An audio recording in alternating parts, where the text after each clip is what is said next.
Câmara de Vereadores de Balneário Camboriú. TV e Rádio Câmara. Programa Fala Vereador.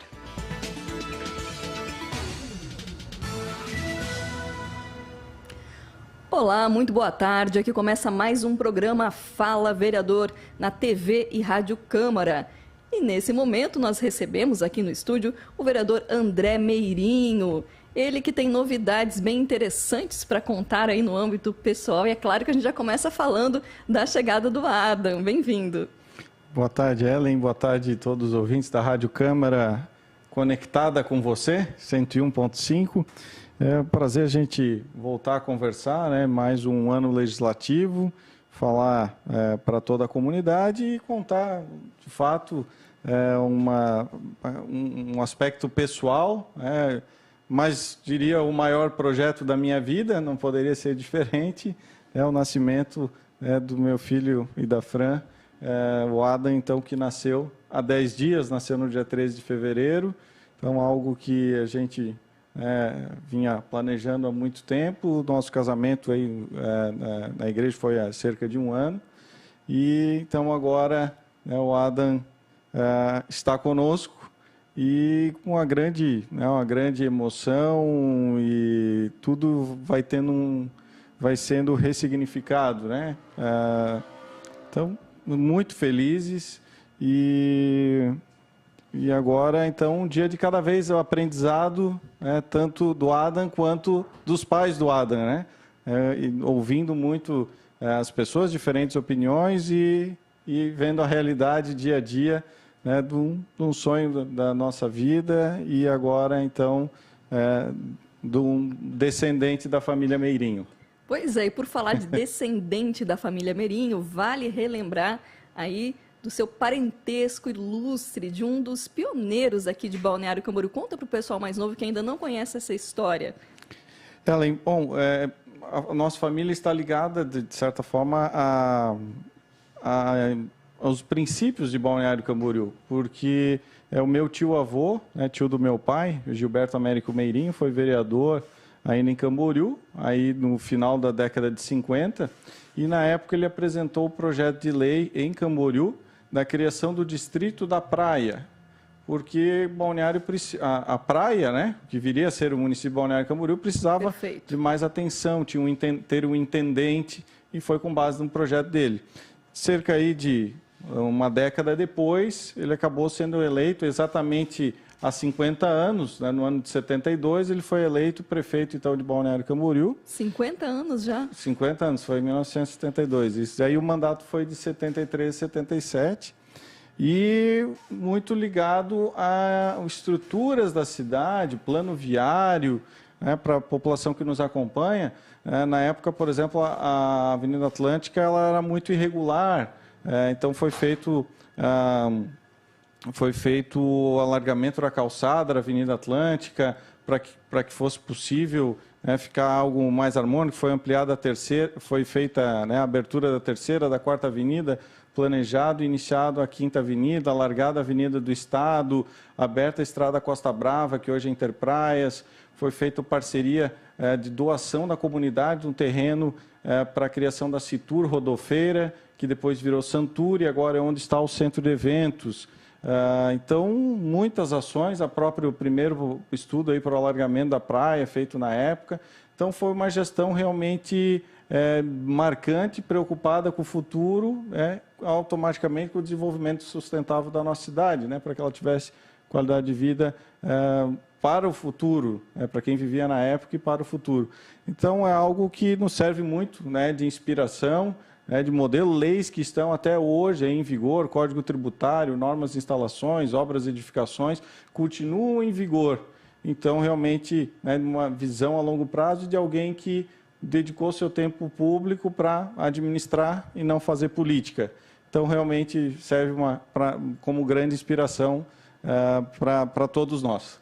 E foi o seu tio-avô, então, a sua grande inspiração para ingressar nesse mundo aí da vida pública, de servir a comunidade? É interessante que eu sempre gostei Desde a época do colégio, de organizar, por exemplo, eventos para os próprios colegas, ou depois no centro acadêmico, ou na universidade. E depois acabei me filiando a partido político, mas com certeza, né, a maior inspiração está na família, no legado que foi deixado, de fazer as coisas corretas, de pensar no futuro da cidade sem a questão política, né? O que é bom para a cidade, o que é bom para os moradores. Então, com certeza, né, e até pelo que as outras pessoas nos falam, né, uma grande inspiração. E para a gente viver a cidade dia a dia, né, encontrar as marcas que foram deixadas, o legado, e que acabou sendo reconhecido até pelos colegas vereadores, né, agora como o nome do elevado da 4ª Avenida, como viaduto prefeito Gilberto Américo Meirinho, que ainda está faltando a inauguração, mas... A parte oficial ainda não foi feita, né? Isso, ainda faltando esse aspecto oficial. A escolha dos colegas vereadores, eu, né, não tive participação, me declarei impedido, até por ser familiar, mas os colegas entenderam realmente a relevância, e até porque a 4ª Avenida foi aberta por ele, então, né, o elevado conecta a 4ª Avenida, então eu entendo como familiar que é um reconhecimento importante. Muitas obras infraestruturantes assim, fundamentais para o desenho da cidade foram na administração dele, isso não tem como negar. Pois é, verdade, Ellen. Então, um grande legado, e agora, então, começam, imagina, legado aí de 50 anos, né, de visão a longo prazo do que poderia vir a cidade. E falamos de infraestrutura, falamos de turismo, falamos de normas de vivência na cidade, então foi uma gestão realmente muito marcante e inspiradora. Gente perguntando aqui, o vereador é nativo aqui de Balneário? Não, né, vereadora? Nasceu em outra cidade. Eu nasci em Concórdia, no oeste de Santa Catarina, porque a família da minha mãe é de Concórdia, a minha família, né, como já falei, é daqui. O meu pai nasceu em Itajaí, né? E o meu sobrenome foi criado em Itajaí mesmo. Então, não nasci aqui, mas já desde o meu primeiro aniversário já foi no bairro Pioneiros. A minha avó morou mais de 40 anos. E as férias todas Pioneiros. A família passava sempre aqui, né? Sempre as férias, né? E até depois aí vir morar, em definitivo em Balneário.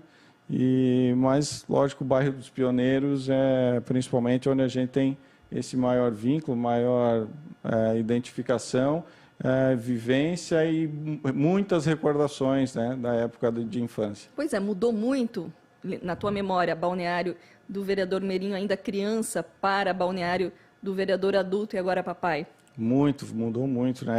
Se falarmos então do bairro dos Pioneiros, que era um bairro de casas, né? Como diz o nome, Pioneiros, tinha uma identificação nesse sentido. Hoje tem dos prédios mais altos aí até do Brasil, então realmente mudou muito, né? Os próprios moradores acabaram saindo, tendo que se readequar, até por como foi crescendo, né? E as pessoas tiveram que se adequando, mas ficam muito boas recordações também da época.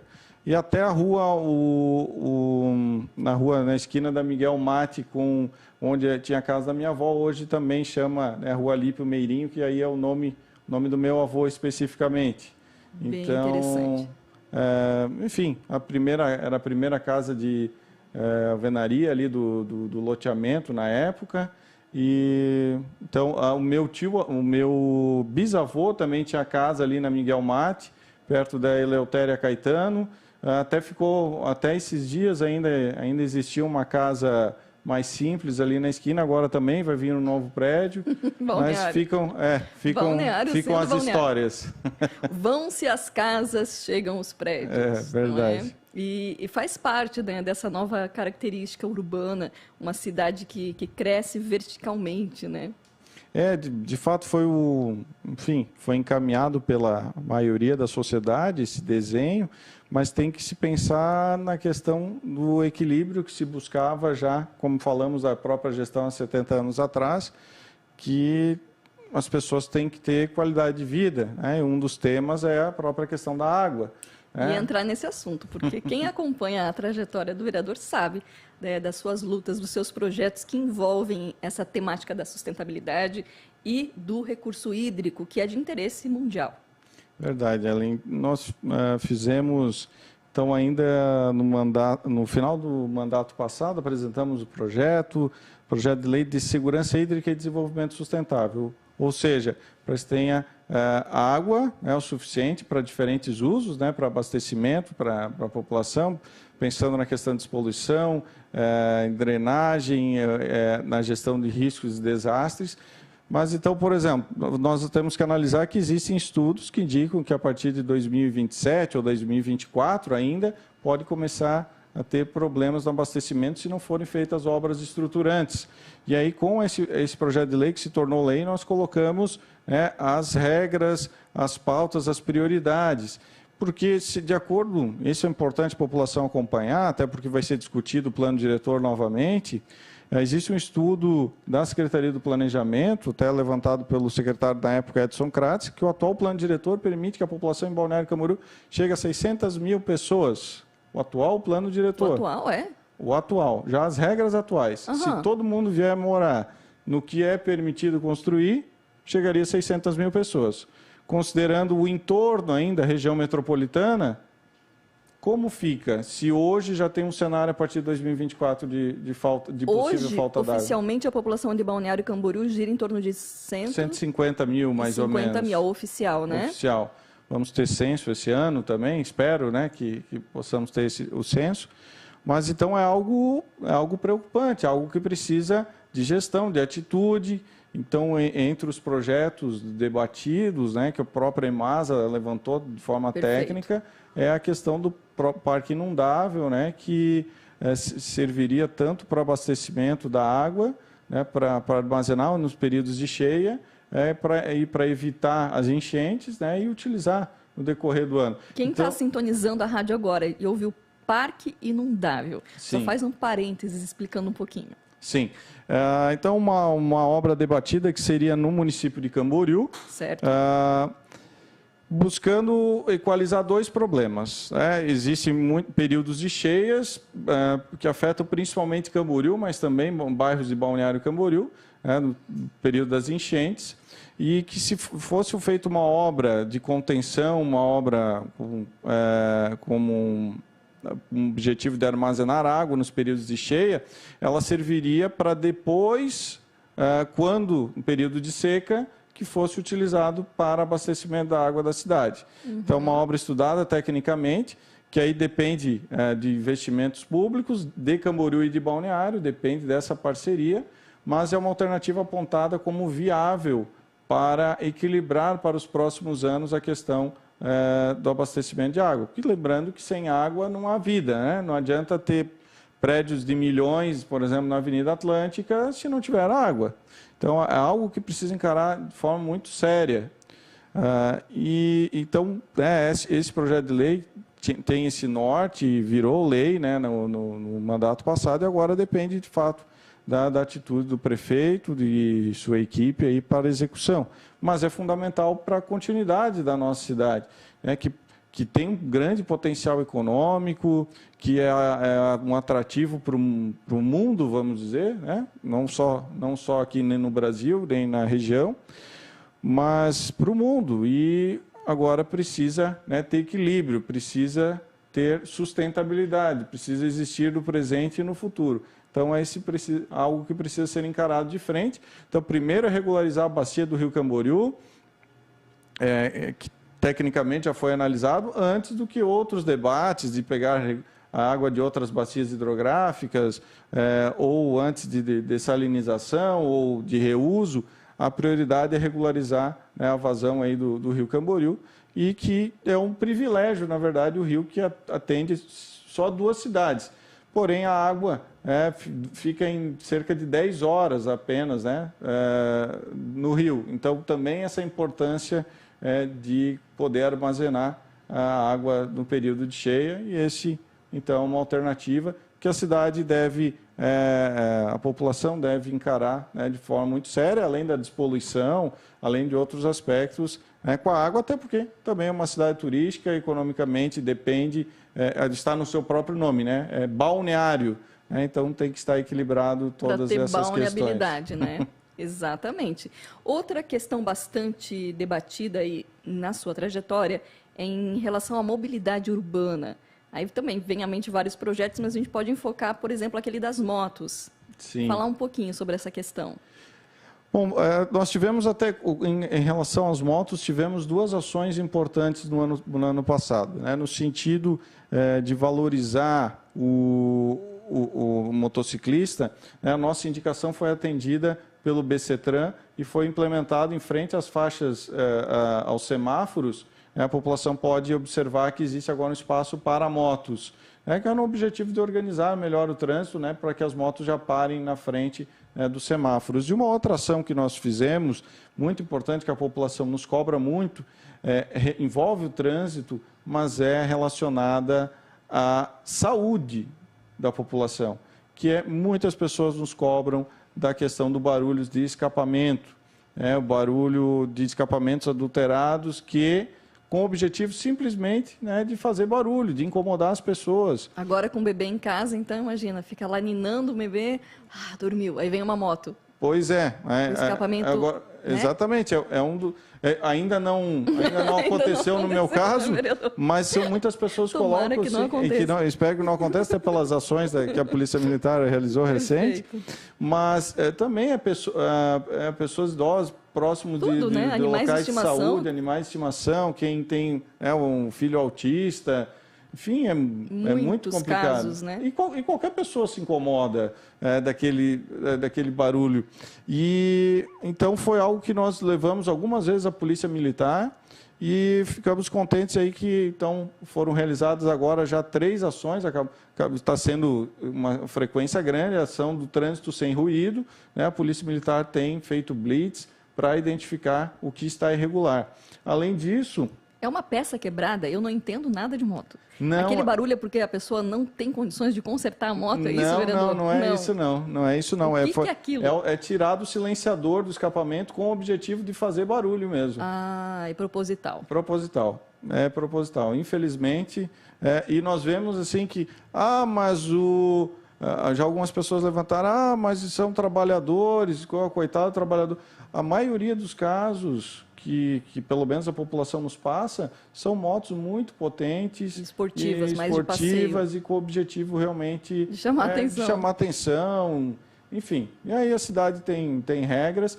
Inclusive, nós recebemos sugestão da comunidade que agora na França está sendo instalado um radar anti-ruído.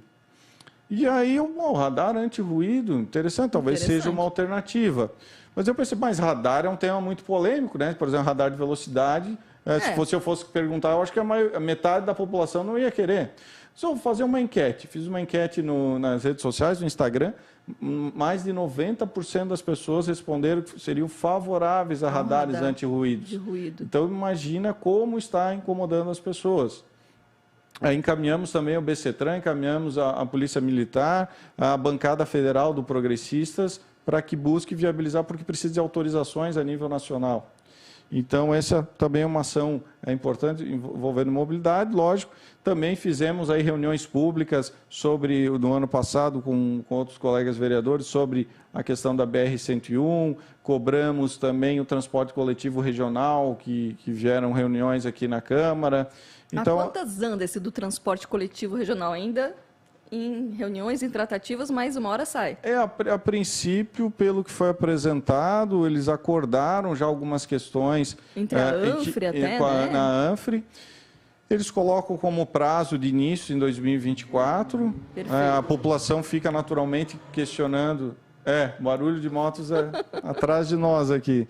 A população questiona muito, 2024 é o ano da eleição, e aí vão dizer que naquela época que vai ser executado, que vai ser iniciado o transporte coletivo. Então a população olha com descrença, né, essa integração. Mas é algo que precisa ser feito. Inclusive, uma das pautas que tenho atuado, e até é um objeto de pesquisa que estou fazendo no doutorado. Ia perguntar, já doutorado, né? Não, ainda não. Ainda falta um semestre, mais ou menos. Ainda está doutorando. Ainda falta defender a tese ainda. Opa! Mas dentro da pesquisa está a questão da vinculação de marcas e empresas a espaços públicos e eventos públicos.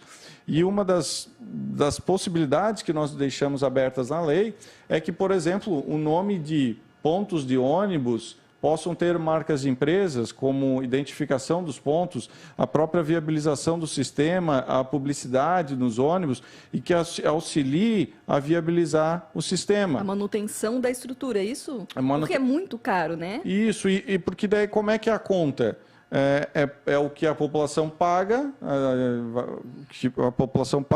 o que o município vai subsidiar, e aí pode colocar dentro dessa combinação o valor das empresas por vinculação de marcas. Um caso que é muito tradicional no mundo, que é o caso de Dubai, que, lógico, é um sistema de metrô, mas que várias das estações de metrô têm nomes de empresas. São Paulo agora está fazendo licitações já para as linhas, para determinadas linhas terem o nome de uma empresa. No Rio de Janeiro também, por exemplo, no Rio de Janeiro até a estação Botafogo, agora é Botafogo Coca-Cola. É mesmo? Então, eu não sabia. É uma novidade, está vindo para o Brasil também. Já é utilizado em vários países. Faz sentido essa parceria público-privada que é tão falado, né? É verdade. Então, porque você deixa de ter determinados custos, entra o recurso privado e a população não paga a conta, o que é o mais importante. Não é aumento de tributos. Então, é uma combinação importante para ser feita, e Balneário Camboriú, pela projeção que tem a cidade, muitas empresas querem fazer a vinculação de marcas a balneário, e com base na nossa lei, ainda de 2016, a lei do direito de denominação de espaços e eventos públicos, a questão dita naming rights, vinculação de marcas a espaços públicos. Agora, então, por exemplo, na praia é possível ver eventos ocorrendo com patrocínios de empresas, o carnaval, o Natal na Praça Higino Pio já tinha patrocínio lá do Boticário. Teve mesmo. Então, são recursos novos com base na lei que defendemos e apresentada ainda enquanto eu estava como secretário da Fazenda, que agora vem como alternativa de arrecadação para o município e diminuição de despesas. E é importante para a população que nos ouve, porque todo mundo tem uma ideia de onde gastar os recursos públicos. Agora, alternativas para receitas, que é um grande desafio. Ou seja, como fazer o dinheiro chegar nos cofres públicos, né? Porque pagar a conta ninguém quer, né? A população não quer pagar impostos. Aliás, já é em excesso no Brasil. Tem bastante, né? Então, essa alternativa é muito importante. E agora, então, nós fizemos também um pedido de informação para que a Prefeitura esclareça já quanto foi arrecadado e quanto foi deixado de gastar em função dessas ações de parceria com a iniciativa privada. Interessante, o papo vai fluindo. Agora já são 5 horas e 26 minutos, quase meia hora já de programa. Passa rápido. Passa rápido. Daqui a pouquinho, às 5h30, a gente tem também ao vivo aqui o programa Câmara Informa. Então, chegamos nos minutos finais para o vereador colocar aí alguma informação para quem te acompanha na sua trajetória pública e política. Fique à vontade. Obrigado, Ellen. Eu quero destacar que nós apresentamos agora no início do ano o relatório de prestação de contas, relatório de ações realizadas no mandato, como faço todos os anos. Desde 2017, acabo prestando conta sempre no final do ano das principais ações para que a população consiga acompanhar de forma mais resumida, mais didática, as principais ações do mandato. Algo que eu cobro muito do prefeito, porque o prefeito não cumpre a lei orgânica que obriga que ele faça isso, mas eu faço, por convicção, por ser administrador, por entender que precisa da população poder acompanhar, e como exemplo. Então, eu posso cobrar do prefeito uma porque está na lei orgânica, uma porque é o meu papel de vereador e outra porque eu faço como vereador. Eu presto contas, está lá no site andremeirinho.com.br para a população acompanhar o relatório 2021. Com muitas ações, foi um ano que conseguimos aprovar uma série de propostas de campanha e tivemos reconhecimento também de prêmios, de prêmio regional de inovação aqui em toda a região da Anfre, promovido pela Cibalc. ficamos em primeiro lugar na categoria de gestão pública, tivemos ações incluídas no Banco de Boas Práticas da Rede de Ação Política pela Sustentabilidade, tivemos um artigo científico publicado pelas ações do nosso mandato, principalmente relacionados aos Objetivos de Desenvolvimento Sustentável da ONU. Então, foram reconhecimentos importantes, lógico, além do principal, que é o reconhecimento da população na reeleição, mas de instituições que vão validando, vão mostrando que o nosso trabalho está no caminho correto e que busca equilibrar, então, os aspectos econômicos, sociais e ambientais para o presente e futuro do Balneário Camboriú. Então, nós estamos sempre à disposição nas redes sociais, Qual no que é o site. principal contato aí para a população falar com o vereador? Temos o contato do gabinete, o WhatsApp, 47-99-950-1133. Temos o meu pessoal também, 999-19-8380. Redes sociais, André F. Meirinho, no Instagram, no Facebook, LinkedIn, enfim. Então, o André F. Meirinho é o padrão aí das plataformas digitais. Isso. Canal no YouTube também, Ellen, chegamos a 500 vídeos no canal do YouTube com bacana. Transparência do nosso mandato, das nossas falas na tribuna, assuntos que defendemos, pautas. Então, a população pode entrar, digitar André Meirinho também no YouTube, tem um canal com uma série de ações do nosso mandato. E principalmente o site, então, andremeirinho.com.br, todas as informações estão lá, formas de contato também, fica mais tranquilo para a população acompanhar e sugerir, e que o nosso mandato é feito em parceria, estamos aqui para representar a população. Muito obrigada pelas informações, parabéns pela sua trajetória de vida, pelas ações desenvolvidas aqui para a comunidade de Balneário Camboriú. Chegou a hora de terminar esse Fala Vereador, mas o vereador sabe que sempre tem um espaço aberto aqui na emissora. Obrigado, Ellen. Um grande abraço a toda a população e ficamos sempre à disposição. Obrigada. Obrigada a você que esteve até esse momento acompanhando mais um Fala Vereador. Te encontro no próximo programa. Tchau, tchau. Você acompanhou o programa Fala Vereador. Câmara de Vereadores de Balneário Camboriú. TV e Rádio Câmara.